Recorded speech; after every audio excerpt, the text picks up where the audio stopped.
In the early years of the Battle of the Atlantic, from 1939 through the spring of 1942, the German U-boat arm lived inside an illusion so strong and so comfortable that its officers came to believe it was permanent. The ocean was vast, the night was protective, Allied patrols were thin, and the surface of the Atlantic, cold, dark, and endless, belonged entirely to them. Their steel Predators, Type 7s and Type 9s spent the majority of their operational time not submerged, but running fast and free on the surface, where their diesel engines could breathe and their batteries could recharge. To the men of the U-boot Waffe, the surface was life, it was speed, it was mobility, and in those early years it was safety. They called it the happy time. Convoys burned under moonlight, Allied merchantmen died by the dozens in one-sided hunts, and Admiral Karl Donitz believed he was witnessing the beginning of Germany's decisive naval victory. In those days, a U-boat crew could surface in the middle of the night, scan the horizon with binoculars, and know with near certainty that nothing, no destroyer, no aircraft, could find them unless they were catastrophically unlucky. Darkness was impenetrable, radar was primitive, and Allied aircraft could not operate far enough into the mid-Atlantic to threaten them. A U-boat on the surface at night was almost untouchable. Its silhouette vanished into the blackness. Its watch crew could spot a ship's funnel smoke miles away long before any enemy could see them. Their engines could drive them at 17 knots, faster than they could ever move underwater. A submerged U-boat was slow and almost blind, doomed to 3 or 4 knots and a few hours of battery life. So they stayed on the surface whenever possible, slipping through waves like ghostly predators. This doctrine was not reckless, it was rational. German submarines were designed for it. Their conning towers were narrow and hard to spot. Their diesel engines were powerful. Their tactics, night surface attacks, coordinated wolf packs guided by encrypted radio messages, were engineered for surface-running warfare. When U-boats attacked convoys in 1940-1941, they often did so brazenly from the surface, weaving between merchantmen, firing torpedoes at point-blank range, and disappearing into the night without ever diving. Convoy escorts lacked radar sensitive enough to find them. In the mid-Atlantic Black Pit, beyond range of British land-based aircraft, U-boats roamed freely and slaughtered shipping at industrial scale. Crews began to believe they were invincible. They carved tallies of sunken ships into wood panels inside their control rooms. They posed for photographs on conning towers under moonlight. They returned to French bases in Lorient and Saint-Nazaire as conquering heroes. German propaganda fed the illusion. Newsreels showed white-capped waves battering proud U-boat bows as sailors smoked on deck. Donitz promised that 300 operational submarines would strangle Britain into submission. Allied countermeasures seemed clumsy, slow, and outdated. In 1941, U-boats sank merchant ships faster than the Allies could build them. And so the myth grew that the Atlantic was too big, too dark, too chaotic for any enemy technology to penetrate. Yet beneath that illusion, subtle cracks were forming. Allied scientists were experimenting with new radar wavelengths.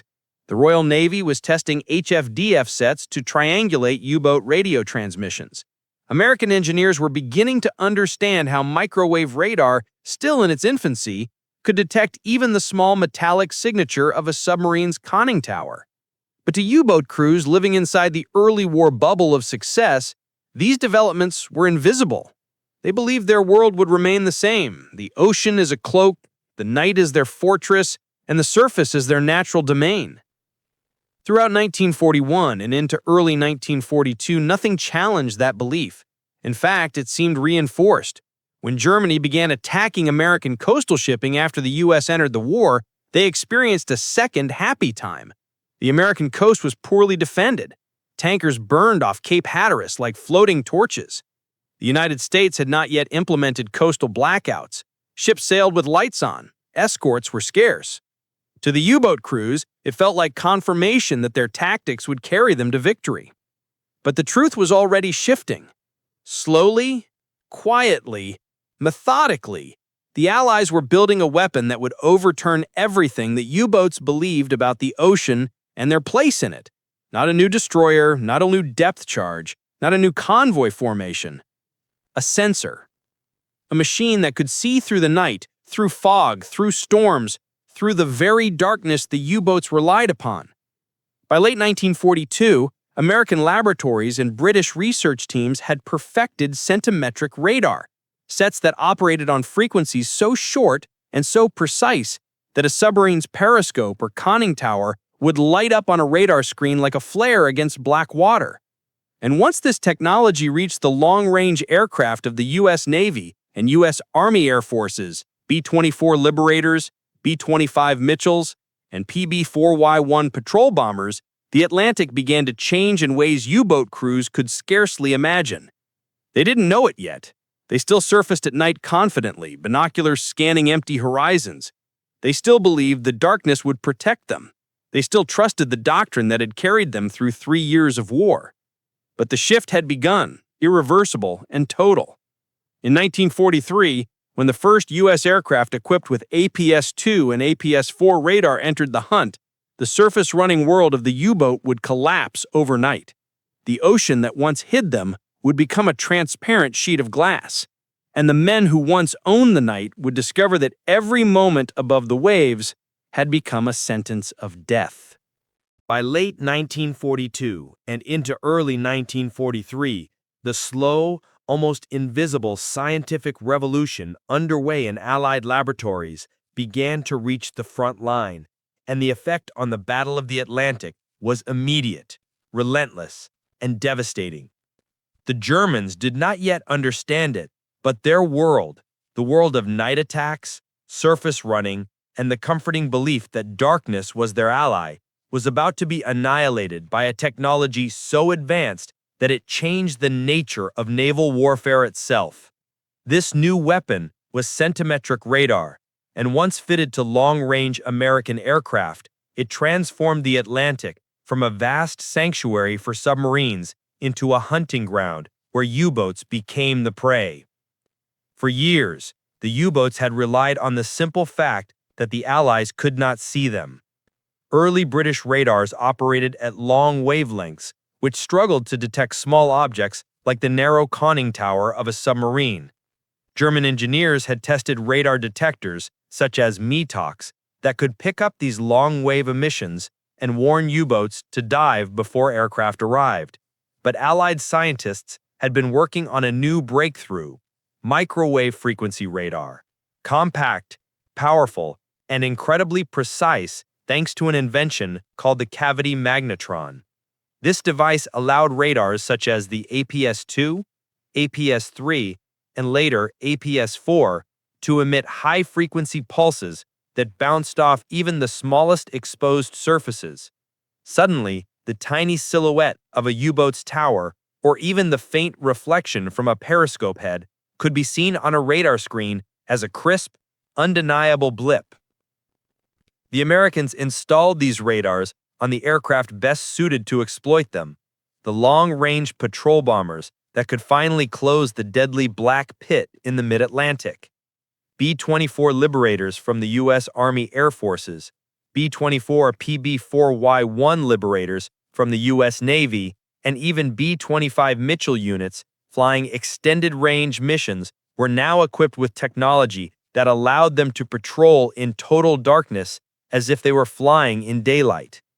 A B-24 cruising at 6,000 feet could sweep the ocean below like a searchlight, detecting a U-boat 10 to 15 miles away, even in fog so thick that human eyes were useless.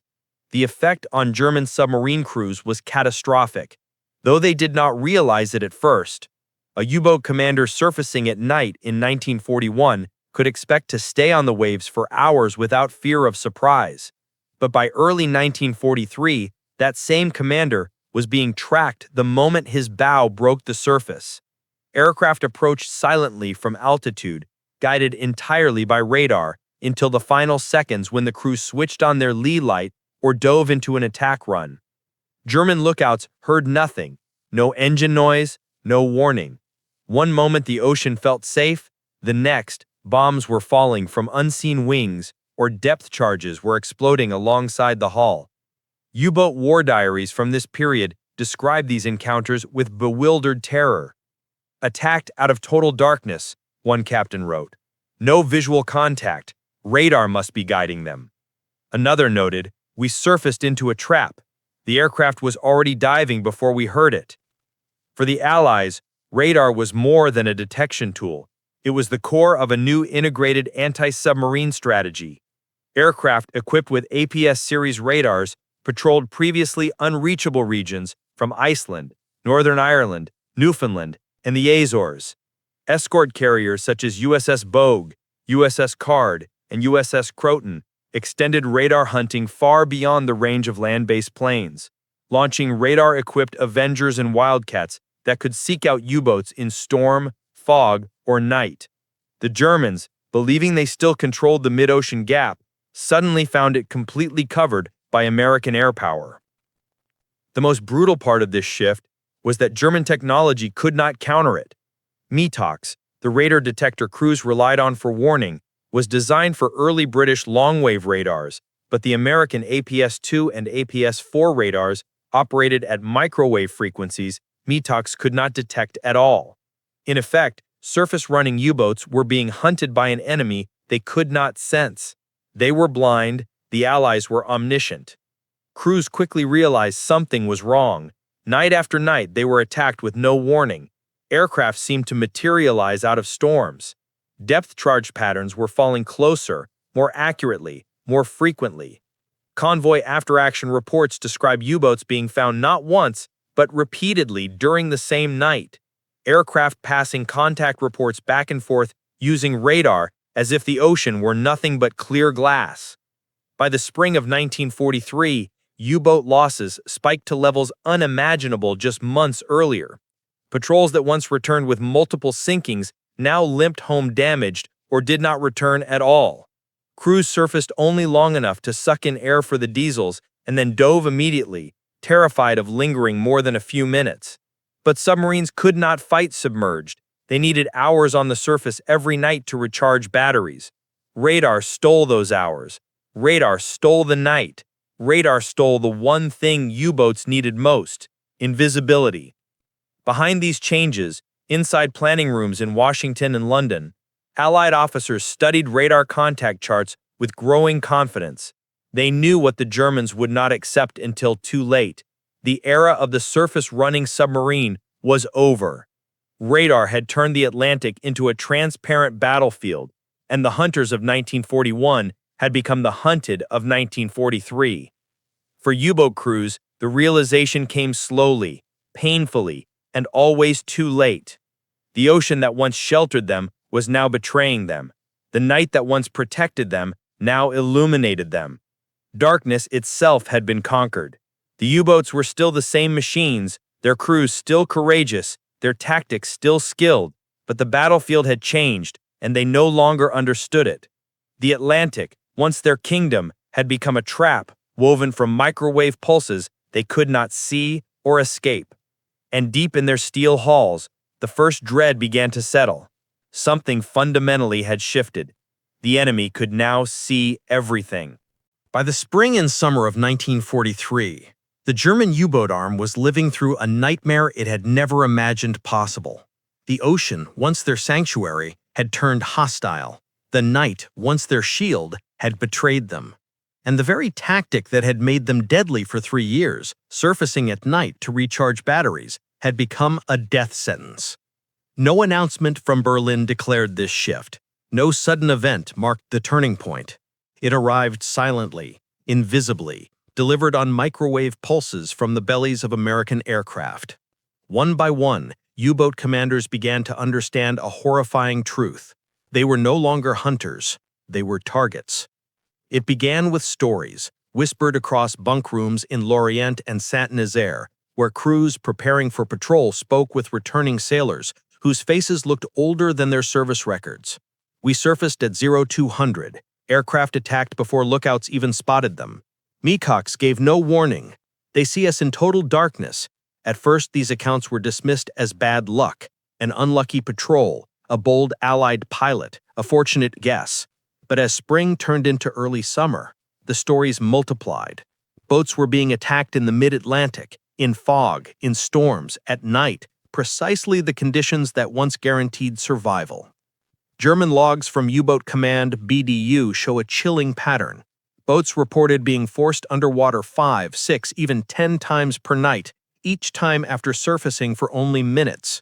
Crews barely had time to run their diesels before radar-equipped B-24 Liberators or PB-4Y1 patrol bombers descended out of nowhere, guided entirely by APS-series airborne radar. There was no time to fire anti-aircraft guns, no time to maneuver, no time to react. The ocean had become a spotlight. Even U-boats operating in the notorious Black Pit, the mid-ocean gap once beyond the reach of Allied aircraft, found themselves ambushed. This was the most terrifying change of all.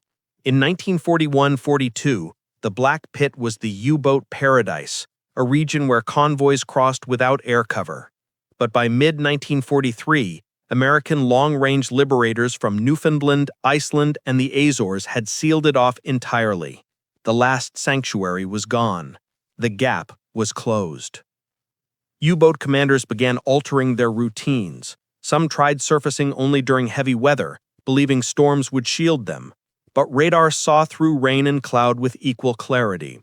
Others attempted crash recharges, surfacing for 15 or 20 minutes at a time, only to be caught anyway. Aircraft could sweep dozens of miles of ocean in minutes. Submarines could not outrun them. The psychological toll was immense. German lookouts once stood proudly on the conning tower, scanning the horizon with binoculars. By 1943, they climbed the ladder with dread, knowing their lives depended on spotting an aircraft faster than a machine designed precisely to defeat human eyesight. They rarely succeeded. Radar-equipped aircraft did not need moonlight or visibility. They needed only a blip on a screen. Crewmen began sleeping in short, broken rotations, constantly being jolted awake by crash dive alarms. Diesel mechanics cursed as batteries sat half-charged. Radio men feared sending even short encrypted messages because Allied HFDF, high-frequency direction finding, stations triangulated them instantly. The U-boats were being hunted by mathematics. The attacks grew so frequent that captains wrote desperate entries in their KTB war diaries. One U-boat reported 16 air attacks in 36 hours. Another recorded being forced to dive 7 times in one night without completing a single recharge cycle. Again and again, commanders reported the same phrase, attacked without visual detection. That phrase became the death knell of the German surface-running doctrine. In May 1943, U-boat losses spiked catastrophically. 41 submarines sunk in a single month, the worst in Kriegsmarine history. It was a massacre. Boats disappeared with all hands, patrol lines collapsed, wolf packs dissolved as damaged submarines limped home or simply never returned. Inside U-boat command headquarters in Paris, Admiral Donitz stared at operational maps filled with red X's marking destroyed boats. For years, he believed that victory required only building more submarines. But now those submarines were dying faster than he could replace them. Radar had rewritten the rules of the ocean. And in the control rooms of U-boats still at sea, that realization spread like a crushing weight. Crews felt it in every crash dive, every moment of silence broken by distant aircraft engines, every hour spent submerged in stale air because surfacing meant death. They understood now what Donitz had begun to fear. Nothing was safe anymore. Not the night, not the fog, not the open ocean, not even the mid-Atlantic gap. The hunters had entered a battlefield they no longer recognized, against an enemy who could see everything while they themselves saw nothing. And deep in the steel hulls of dozens of submarines, German sailors quietly accepted the truth their high command refused to say aloud. The age of the U-boat was ending, consumed not only by depth charges, but by the invisible beams of American radar sweeping the Atlantic like an all-seeing eye. By late 1943, German U-boat crews lived in a state of unbroken terror every time the order came to surface. What had once been the safest and most natural part of their routine, rising into the night to breathe fresh air, recharge batteries, and regain speed, had become a moment of pure vulnerability. The instant the conning tower broke the surface, the submarine was exposed, naked, and outlined by an invisible spotlight cast by the American radars sweeping endlessly above the Atlantic. The men could not see it. They had no device capable of detecting it, but the American APS-2, APS-3, and APS-4 radar sets saw them with flawless precision. And the result was a nightly slaughter unlike anything the U-boat Waffa had ever imagined. A U-boat might surface into smooth, moonlit darkness with no sound but waves brushing the hull. The watch crew would scan the horizon, satisfied that no aircraft were visible. But at that very moment, somewhere 10 miles away and thousands of feet above, a U.S. Navy PB-4Y-1 patrol bomber would already be turning toward them.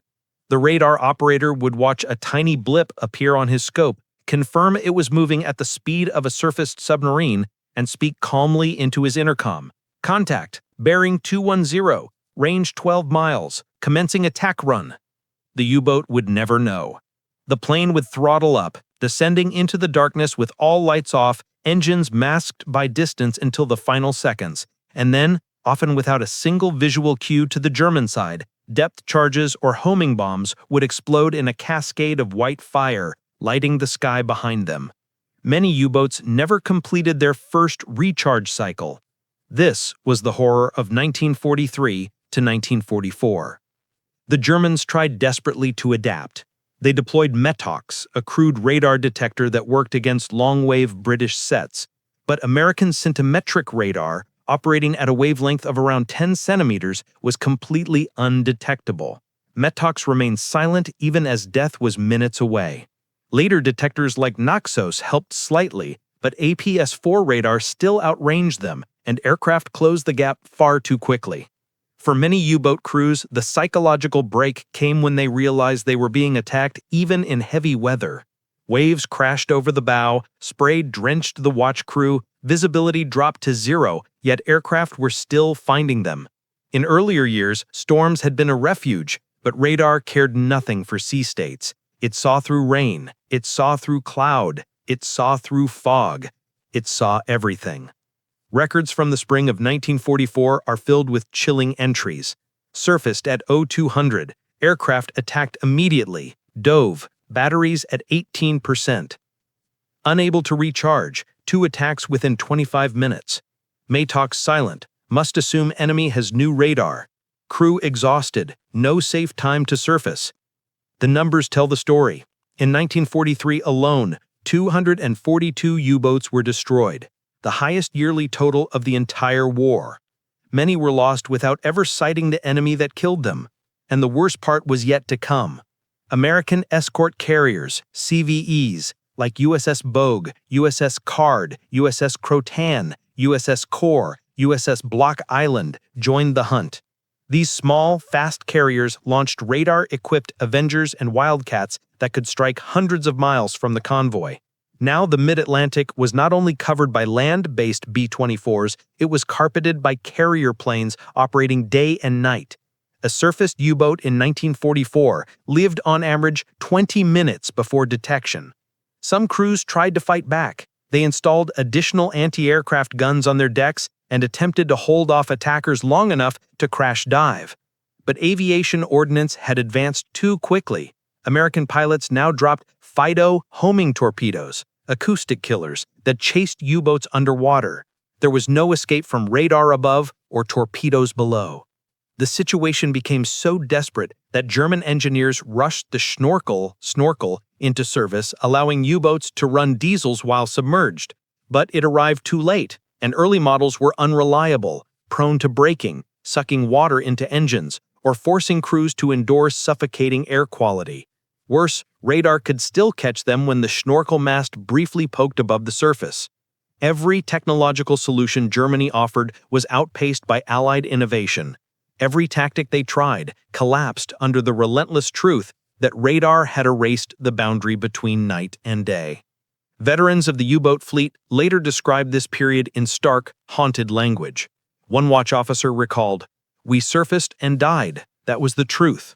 Another said, "The Atlantic belonged to them. We were only visitors." Dozens of memoirs echo the same revelation. The ocean no longer offered concealment. Every ripple of water, every faint metal echo, Every break of the surface was visible to an enemy who had mastered the electromagnetic spectrum. To U-boat crews, it felt like supernatural omniscience. They called it the devil's eye, the ghost lamp, the Allied sixth sense. In reality, it was mathematics, pulses of high-frequency radar bouncing off their steel hulls, returning to glowing cathode ray screens in the belly of an American bomber. By late 1944, the conclusion within the U-boat fleet was unavoidable. Their world was shrinking, collapsing around them, killing them every time they tried to breathe. The night, which had once made them predators, was now a transparent killing field ruled entirely by the enemy. And every time a captain gave the order to surface, his men wondered if this would be the moment an aircraft that nobody had seen, nobody had heard, and nobody could detect would appear above them and end their patrol in fire. The slaughter continued. The fear grew. And deep inside their steel coffins, German sailors began to whisper the truth they had tried to ignore. Radar had made the ocean see-through. There was no hiding anymore.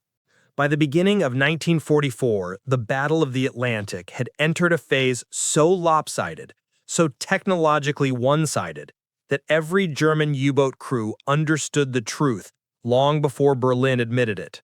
The war beneath the waves was lost. What destroyed the U-boats was not a single weapon, not a single battle, not even a single breakthrough. It was the convergence of three forces that transformed the ocean into a transparent battlefield. Long-range American aircraft carrying centimetric radar, escort carriers prowling the Atlantic with relentless air patrols, and a fully coordinated detection network of HF-DF radio triangulation, improved sonar, and radar-linked convoy escorts. Together, they crushed the U-boat arms so completely that Admiral Donitz, its architect, later described the period as the death of my force.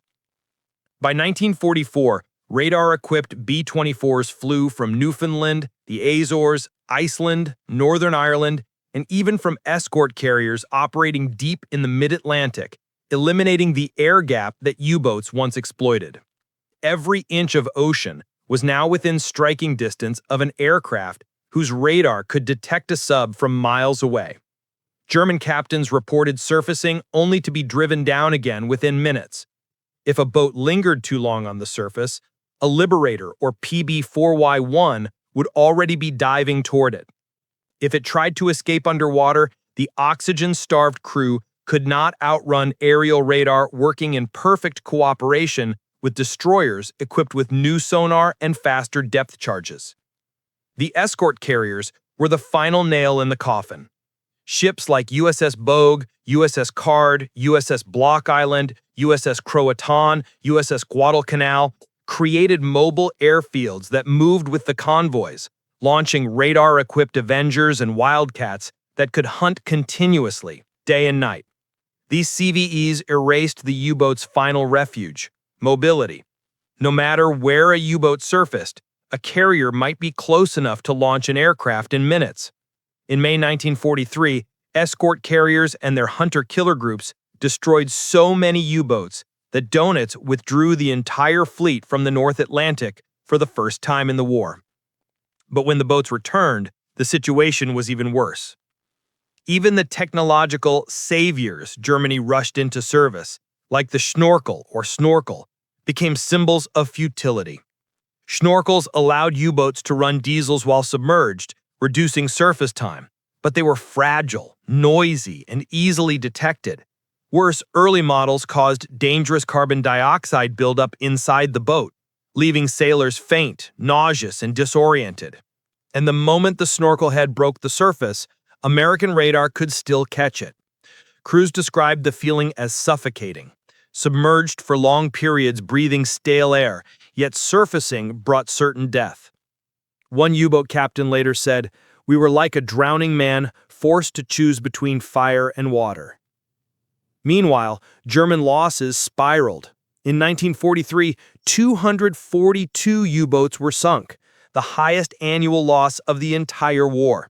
In 1944 and 1945, the rate grew even worse relative to the number of boats still operational. Young captains left Saint-Nazaire or Lorient, knowing that their chances of returning were slim.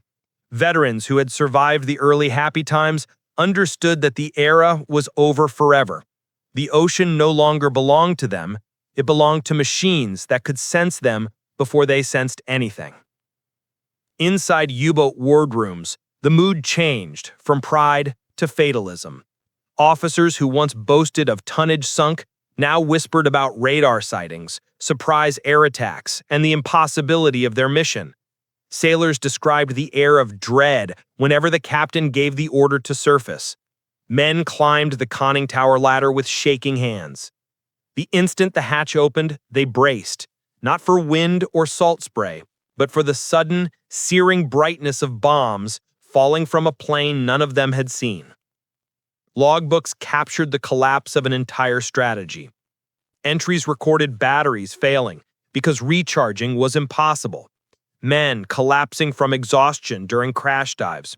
Boats forced to abandon attacks halfway through because constant air harassment made torpedo approaches suicidal. Many logs contain a simple phrase repeated over and over: hunted from the moment we surfaced.